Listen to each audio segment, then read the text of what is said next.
Good morning class 8। मैं इसके पहले भी आपको पत्र बता चुकी हूँ। आज फिर से एक बार रिवीजन करा रही हूँ क्योंकि आपका एग्ज़ाम आने वाला है। तो जब आप औपचारिक पत्र लिखते हो तो वो पत्र आपके किसी सगे संबंधी को नहीं होता है बल्कि ऑफिशियल होता है। ठीक है। फॉर्मल लेटर, औपचारिक पत्र मीन्स फॉर्मल लेटर।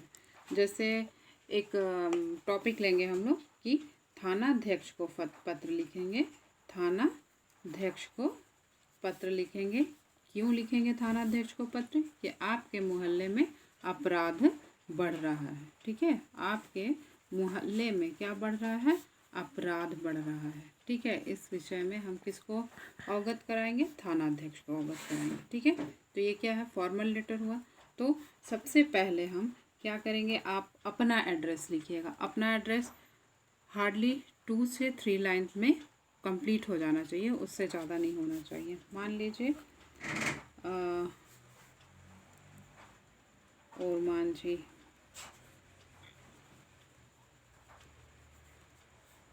रांची। ठीक है, फिर एक लाइन छूटेगा। उसके बाद दिनांक। दिनांक मीन्स डेट। दिनांक आप कैसे लिखोगे? आज कितने तारीख है? आज है 13। ठीक है, 13 जुलाई। तो 13 जुलाई, 2020 हो गया। फिर एक लाइन छूटेगा और इसके बाद आप थाना का एड्रेस दोगे, सब थानाध्यक्ष का। ठीक है, सेवा में, कॉमा, थानाध्यक्ष, थाना जोड़ अध्यक्ष को थानाध्यक्ष। ठीक है, अगर चाहो तो यहाँ महोदय लिख सकते हो। और मांझी थाना रांची झारखंड। ठीक है, अब यहाँ आपको क्या लिखना है? विषय।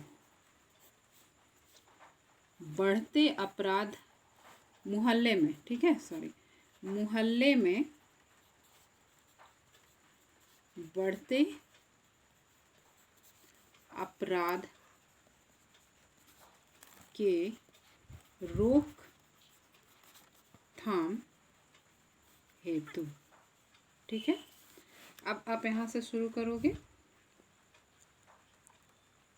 महोदय, कॉमा, सविनय निवेदन। अब ये फॉर्मल फॉर्मेट है। ठीक है, ये फॉर्मेट है। आप यहाँ से स्टार्ट करोगे। कम से कम 3 पैराग्राफ में लेटर जाना चाहिए। तो फर्स्ट पैराग्राफ में आप अपना नाम बता दोगे कि मैं किसी भी मोहल्ले का नाम आप लिख सकते हो कि मैं थाना के पीछे वाले मोहल्ले में रहता हूँ या और मांझी के बाज़ार वाले मोहल्ले में रहता हूँ और रहने वाला निवासी हूँ। और मांझी के बाज़ार वाले एरिया में रहने वाला निवासी हूँ। मेरा नाम रमेश है या सुशीला है। मैं आपको अपने मोहल्ले में हो रहे अपराध से अवगत कराना या चाहता हूँ या चाहती हूँ। फर्स्ट पैराग्राफ कंप्लीट हो जाएगा।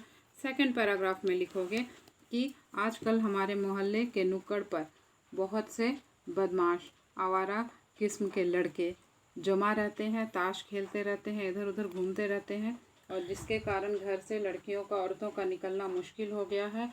और जब अंधेरा होता है तो वो गहने वगैरह भी छीन कर भागने की कोशिश करते हैं, जिसके कारण हमारा उस मोहल्ले में रहना दुश्वार होता जा रहा है। Second line complete. Second paragraph complete. Third paragraph, अतः आपसे नम्र निवेदन है कि आप जल्द से जल्द कोई कड़ी कार्रवाई इन पर करें। और उसके बाद पूर्ण विराम हो जाएगा। इसके लिए मैं सदा आपका आभारी रहूँगा या आभारी रहूँगी। और उसके बाद जहाँ ख़त्म होगा उसके बाद वाली लाइन में सधन्यवाद। ठीक है, सधन्यवाद आपका या आपकी। ठीक है, विश्वासी, यहाँ अपना नाम। ठीक है, या फिर इसके जगह एक और ऑप्शन है कि गर्ल्स है तो भौदिया और बॉयज़ है तो भवदीय, ये भी लिख सकते हो, ये भी लिख सकते हो और ये भी लिख सकते हो। गर्ल्स है तो भवदीय और बॉयज़ है तो भवदीय, ठीक है। या ये लिखिए या ये लिखिए एंड में। समझ में आ गया? ओके। और लेटर, दो तीन फॉर्मल लेटर को प्रैक्टिस करोगे कॉपी में, और जिस दिन आपका सबमिशन डेट होगा वो रहना चाहिए कम से कम 2 औपचारिक लेटर और 2 अनौपचारिक लेटर रहना चाहिए, ठीक है। अनौपचारिक लेटर का भी थोड़ा सा मैं आपको बता देती हूँ, लेकिन वो आपको दूसरे दिन बताऊँगी। आप पूरा एक साथ हौच पौच कर दोगे, ठीक है। और उसके बाद ये भी 1 या 2 आप अपने कॉपीज़ में कीजिएगा। इसमें आपको ये पढ़ के इसका आंसर खुद से करके आपको दिखाना है। ये क्या है? धर्म और विज्ञान, ये अपठित गद्यांश है, लेकिन जब तक आप इसका अभ्यास नहीं करते हो एग्ज़ाम में आपको बहुत दिक्कत होता है। धर्म और विज्ञान परंपरा से एक दूसरे के विरोधी माने जाते हैं। कहा जाता है कि धर्म की उत्पत्ति भय से हुई है, उत्पत्ति मीन्स उसका जन्म, और तर्कहीन विश्वास पर आधारित है, यानी इसका कोई तर्क नहीं है, कोई लॉ नहीं है। विज्ञान की उत्पत्ति सत्य के प्रति जिज्ञासा, जिज्ञासा मीन्स जानने की इच्छा से हुई है। उसे हर बात में तर्क, बुद्धि और प्रमाण की अपेक्षा होती है। धर्म ईश्वर के अस्तित्व को सर्वशक्तिमान तथा अनादि और अनंत मानता है, जबकि विज्ञान ऐसी किसी शक्ति के अस्तित्व को स्वीकार नहीं करता।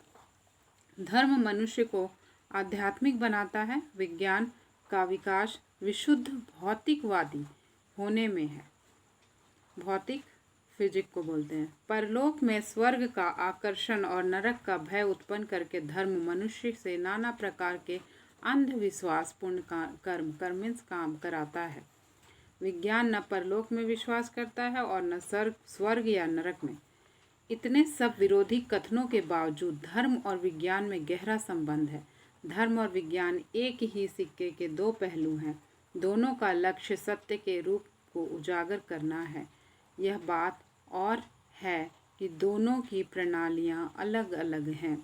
यदि सर्वेक्षण किया जाए तो मानव जाति पर आज धर्म के बदले विज्ञान का प्रभुत्व फैला हुआ है।